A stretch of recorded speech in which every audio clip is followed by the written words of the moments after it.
Hello viewers, update 1.34 has just dropped in Gran Turismo 7, bringing with it a very much requested change. You can now finally do engine swaps in the game. There's also a bunch of other things here, as you can see, but we're going to go through all of them in this video. Firstly though, you've got to take a look at this engine swap animation. It is so good.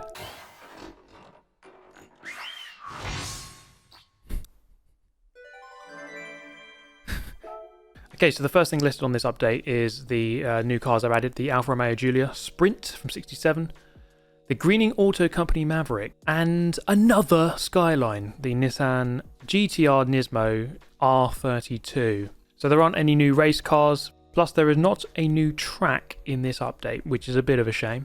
But the main bit we want to look at here is the engine swaps and the new Ultimate category in the tuning shop.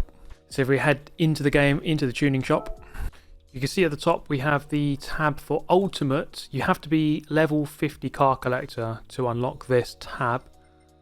And then here we have 8, if I had to hide myself, we have 8 different items. And these were all previously locked behind the wheel roulette. So you had to win them through luck, but now you can just buy them, which is a much better system for me. Trying to get lucky on the roulette is just kind of silly, but now you can just choose whichever one you want as long as it's available for your specific car. Then you can buy it here, which is much better. For me, this is a really sensible change. Locking them behind the daily roulette was such a stupid thing to have to win the item. The chance was so low to win it on a car that you wanted, so this is a much better. So at the start of this video, I put a BMW Z4 GT3 engine into this BMW M3. You can see now the engine swap option is now greyed out. I can't do another engine swap on this car, so it's a permanent change whenever you change an engine. But let's do it on another car. For example, we can take the Ford Focus RS 2018, head into GT Auto, into car maintenance and service, and you could put in, I mean, it's expensive, 700,000 credits. So you could put in the full spec race engine into this car, which is pretty crazy. And it says here, look, engine swaps are prohibited by certain regulations. The action will strip your engine of its original parts. Once an engine has been swapped, it cannot be reverted. So it's a permanent change, and you just have to watch out because it might not be legal in some certain race. Do I want to do this? Yes, of course I do. This animation is so good. Boom. Right. Lovely. And this is so much better than hoping you can just win that engine on the roulette, which is just so unlikely. We can give this car a quick test, I guess. I mean, it's hard to tell a massive difference, but it is definitely a lot quicker. Yeah, I mean, a Ford Focus doesn't normally get to 185 miles an hour. So of course we could change and edit all of the transmission, the gearing, to make this go over 200. Can he reach 200? Come on. In a Ford Focus going 200 miles an hour. 199. Yes, 200 miles an hour. This is something no Ford Focus driver has ever seen before. 200 plus on the dash. In fact, the speedometer only goes up to 180. So a nice 204 miles an hour there, casual. Now another engine swap you can do, which is very cool, is the RX-7 with the Mazda 787B engine. This one's quite expensive, 1.2 million. You see there, the 787B engine. This car is going to sound incredible. Yes, I want to do this. I'm entering it into a Group 4 race. Alright, here we go. Oh my god, it's screaming.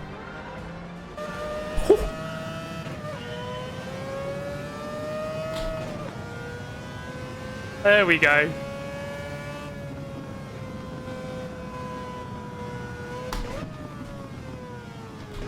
Okay, I should probably upgrade the brakes because it's got no brakes.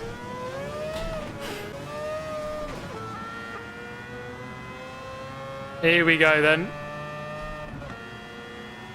Oh my god, see you later, guys. I'm gonna have to brake so early for this corner. 215 miles an hour, I'm braking now. Still barely made it. Oh god. Oh, that's a new line. Yeah, so I definitely recommend if you're going to put a big engine like this into an old road car, probably should upgrade the brakes as well.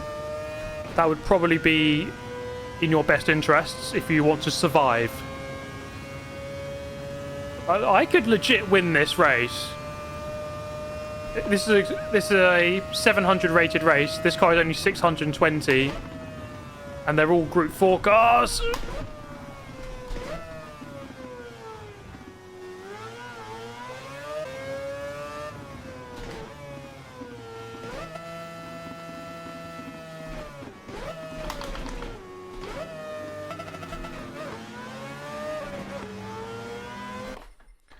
Okay, we'll leave that for another time.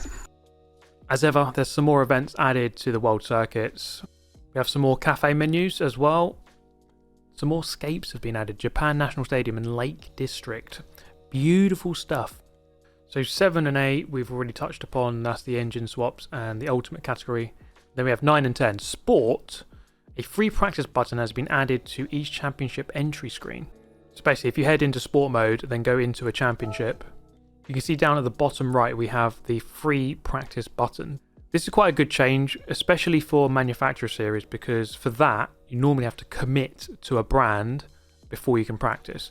But this now allows you just to practice. You can choose any car and then later on choose your manufacturer.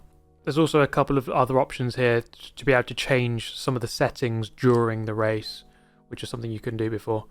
And then number 12, others. Various other issues have been addressed. Who knows what they are? So certainly an interesting update. I mean, in terms of content, it's not the best. It doesn't have that many new cars, no race cars, and not a track to be seen. In terms of tidying the game up with the engine swaps and the ultimate menu and tuning, I think that's definitely a step in the right direction. I mean, we could have a big debate about this, whether or not Gran Turismo 7 is a little bit too slow to get these changes in. You know, the game's been out a year and 3 months now, so it's good that these changes are coming in, perhaps a little slow. We did have that open letter from Kaz over a year ago, or about a year ago, saying that it was going to add lots of new features, 24-hour races in the missions. We're still yet to see those, and that's something that, you know, I've been waiting for a long time. Some new missions, some more content in that kind of sense. But if this game is going to be anything like GT Sport, I think it's going to be one that's dragged out or drawn out over a longer time, over many years, not just 1 year and then forget about it. We'll keep getting content 2 years, 3 years, 4 years down the line. And so, as ever with Polyphony and Gran Turismo, we just have to be very patient and wait for them to do it in their own time. But as ever, let me know your thoughts on this update. Update 1.34. For me, it's a good one. It's a positive one. Goes in the right direction. Thank you so much for watching. I'll catch you next time. Goodbye.